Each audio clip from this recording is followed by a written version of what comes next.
안녕하세요. 누크102 27번째 시간입니다. 네, 이번 시간에는 메타데이터라는 것에 대해서 한번 공부를 해볼 예정인데요.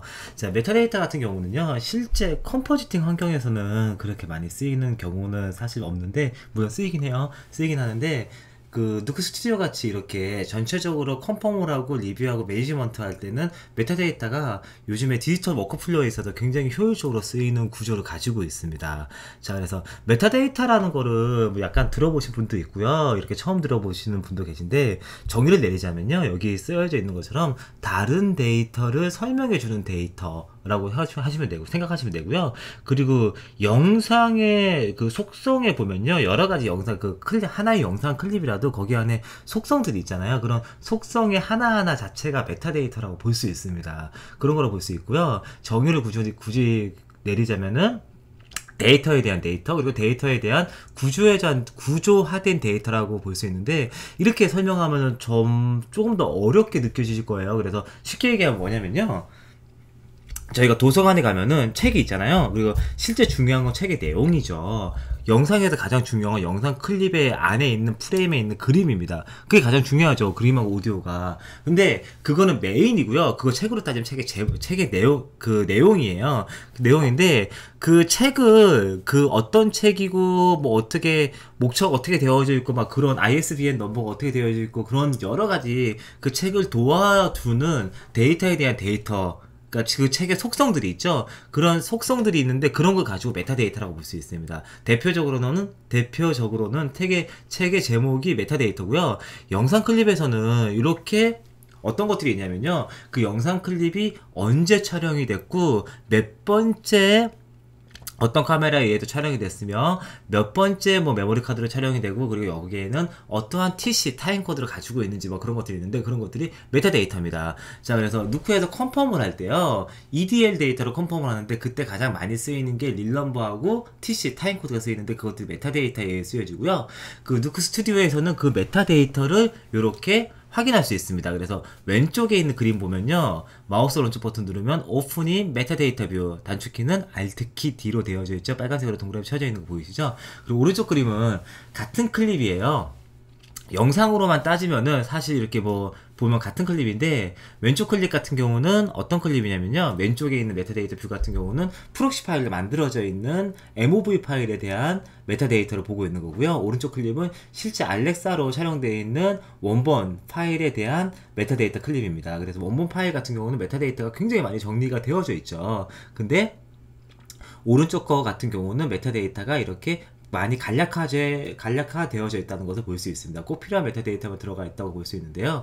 이같이 이렇게 메타데이터가 이렇게 줄어든 이유는요, MOV 파일 자체가 여러 가지 메타데이터를 기록하는 데는 한계가 있는 파일이에요. 그래서 가장 기본적으로 릴네임이라든가, 그리고 뭐 이렇게 파일의 코덱 넘버, 그리고 TC 같은 거 정도만 기록하는 게 바로 MOV의 메타데이터의 성질입니다.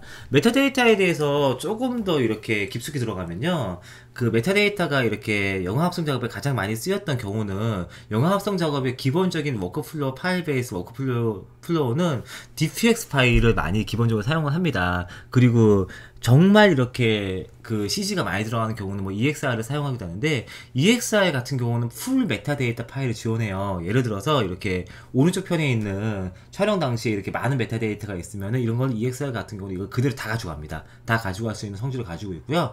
DFX 파일 같은 경우는, DFX 파일이 이렇게 만들어진 약간 역사를 좀 알면 좋은데요, 필름을 이렇게 스캔 받았을 때 CIN이라는 시네온 데이터라고 이렇게 받아들입니다. 그렇게 받아들이는데, 시네온 데이터가 왜 그러냐면 MOV 파일보다 다이나믹 레인지가 훨씬 더 넓죠. 필름의 특성을 잘 살린 속성이라고 보시면 돼요. 그 시네온 데이터를 가지고 오는데, 거기에다가 아무래도 디지털로 이렇게 파일 처리하다 보면 메타데이터가 굉장히 중요하게 작동을 해요. 이게 뭐 어떠한 TC도 넣어야 되죠. TC도 넣어야 되고, 그리고 여러 가지 뭐 키코드라든가 여러 가지 필름에 대한 이렇게 속성을 넣어야 되는데, 그런 속성을 넣을 수 있도록 개발해낸 포맷이 바로 DPX 포맷이라고 생각하시면 돼요. 그러니까 DPX 포맷 자체는 필름의 필름을 디지털로 스캔한 파일인데 거기에다 메타데이터까지 같이 들어간 겁니다. 그래서 시네사이트라는 과거의 코닥에서 이렇게 했던 VFX 스튜디오가 있었는데 지금도 VFX 스튜디오 시네사이트라는 게 있어요. 거기에서 이렇게 DPX 파일 같은 것들을 이렇게 처음에 이렇게 개발해가지고 발명해서 개발해서 사용을 하고 있었고요. 그게 전체적으로 많이 보급이 돼서 지금 같은 경우는 거의 모든 영화 작업의 표준 디지털 워크플로우로 DPX 파일을 사용하고 있습니다. 자, 그러면요, 누크 스튜디오에서 메타데이터를 활용하는 방법하고요, 그리고 누크에서 파일을 제작할 때 메타데이터를 사용하는 방법, 그리고 MOV 파일 같은 걸 만들 때 TC 같은 거를 거기에 파일 안에 메타데이터로서 기록하는 방법, 그런 것들에 대해서 한번 공부를 한번 해보도록 할게요.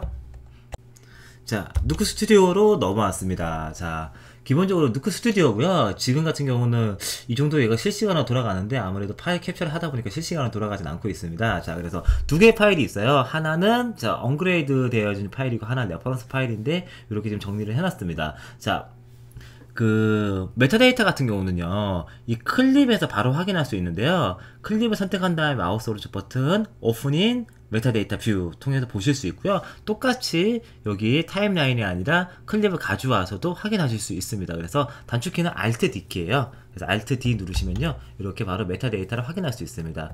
Alt D 누르면 이렇게 지속적으로 메타데이터 파일을 확인할 수 있죠. 레퍼런스 클립하고 얘를 한번 메타데이터 파일 한번 보도록 할게요. 자, 그래서 기본적으로 메타데이터는 릴 넘버, 자, 원본 파일에 있던 릴 넘버, 레졸루션, 픽셀 어스펙트 레이셔 이런 것들이 메타데이터로 기록되어 있는 것을 확인할 수 있는데요. 자, 여기 코덱 이런 것들이 기록되어 있죠. 자, MOV가 가지고 있는 메타데이터는 사실상 그 양이 극히 드뭅니다. 그게 무슨 얘기냐면요, 몇 가지 가지고 있지 못해요. MOV 파일 코덱 파일이 갖는 특성상 한계고요. 만약에 얘를 DPX나 시네온도 DPX는 EXR로 만들면, 특히나 EXR로 만들면은 EXR 포맷에는 메타데이터를 굉장히 많이 가지고 있을 수 있습니다. 자, 그래서 컴포지팅 환경으로 약간 넘어가서요, 여기 메타데이터들을 어떻게 관리하는지 한번 보도록 할까요? 자, Effect Create Comp 눌러서요, 자, 제가 데스크탑 환경에, 자, 유저 데스크탑 환경에 컴프 데이터 만들고요. 그쪽에 한번 넘어가 보도록 하겠습니다. 네, 크리에이터 컴프 환경으로 넘어왔습니다. 네, 기본적으로 히어로나 누크 스튜디오에서 그 크리에이터 컴프 노드 그래프로 넘어오게 되면요, 다음과 같이 이렇게 리포맷이라든가 모디파이 메타데이터 같은 노드들이 붙게 되는데요, 이 노드를 무시하고라도 일단 메타데이터를 한번 먼저 보도록 할게요. 자, 원본 파일이고요. 여기에 메타데이터를 한번 보도록 하겠습니다. 노드 그래프가 없네요. 노드 그래프는 있는데 노드 툴팁이 없네요. 자, 노드 툴탭 같은 경우는, 자, 노드 툴탭을 여기서 만들어 주시면 되겠죠. 자, 노드 그래프, 그리고 노드 툴탭 커스텀, 자, 툴바 여기 있습니다. 여기 툴바를 통해서 노드 툴탭을 이렇게 만들어 주실 수 있고요. 이 툴바를 통해서, 자, 메뉴를 이렇게 분리해서 놓아 두시고요, 이렇게 위로 올려 주시면 되세요. 그리고 만약에, 자, 툴바 메뉴를 없애고 싶으면 쇼 탭 이렇게 지워 주시면요, 자, 이렇게 툴바 메뉴를 여기서 만들어 주실 수 있습니다. 자, 그런 다음에, 자, 여기 옆에 보시면요, 메타데이터에 관련되어 있는 노드가 나타나는데, 마우스 오른쪽 버튼 누르면 이 툴탭들, 그러니까 메타데이터라는 툴탭 안에 여기 5개의 노드가 이렇게 들어있다는 것을 보실 수 있고요.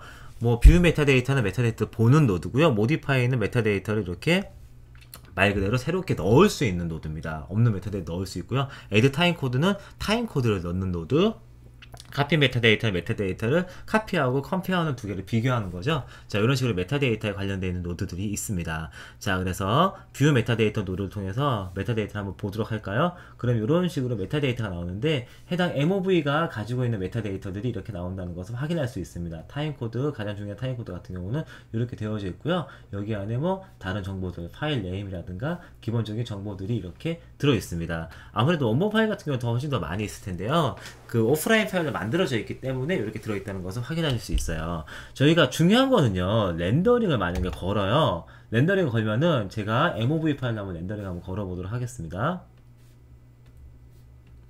자, 테스트 text.mov 이렇게 렌더링 걸면요, 렌더링 건다고 이렇게 한다고 MOV 안에 타임 코드가 기록이 되진 않습니다. 어떻게 하셔야 되냐면요, MOV 같은 경우는 write 타임 코드라고 여기에 이렇게 체크하셔야지만 타임 코드가 기록이 돼요. 그래서 누크에서 MOV 파일을 만들 때 TC 메타데이터를 넣으려면 꼭 이렇게 write 타임 코드를 넣으셔야 된다는 점 이렇게 주의해 주시고요. 굉장히 중요합니다. 자, 이렇게 되어져 있고요. 예를 들어서 EXR 파일 같은 경우는 기본적으로 메타데이터 자체가 잘 들어가게 되어져 있습니다. EXR 쓰면은 이렇게 메타데이터가 들어가고요. 메타데이터 관련되어 있는 정보가 all 메타데이터, 디폴트 메타데이터 이런 식으로 넣을 수 있다는 것을 확인하실 수 있으세요.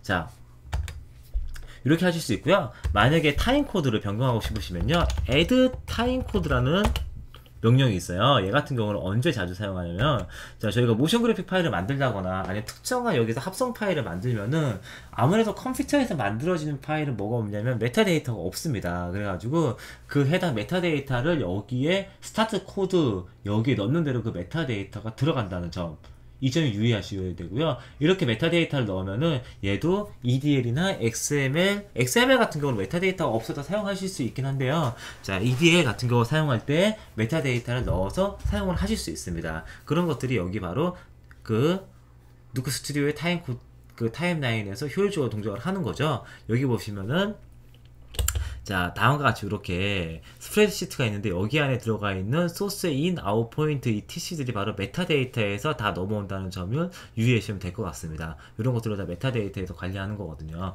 자, 그래서 메타데이터를 이렇게 활용하셔서 이렇게 합성한 파일들도 메타데이터로 볼 수 있고, 누크에서 이런 메타데이터들을 바로바로 Alt D 눌러서 볼 수 있다는 점, 누크 스튜디오에서는. 자, 그런 점들을 유의 있게 사용하시면요, 중급에서 고급 쪽으로 이렇게 관리 쪽으로 넘어가실 때 얘네들을 활용하시면 굉장히 효율적으로 활용을 하실 수가 있으세요. 자, 그래서 이번 시간에는 메타데이터에 대해서 한번 알아봤고요. 다음 시간에는요, 이제는 소프트 이펙트에 대해서, 여기 밑에 있는 소프트 이펙트에 대해서 한번 공부를 해보도록 하겠습니다.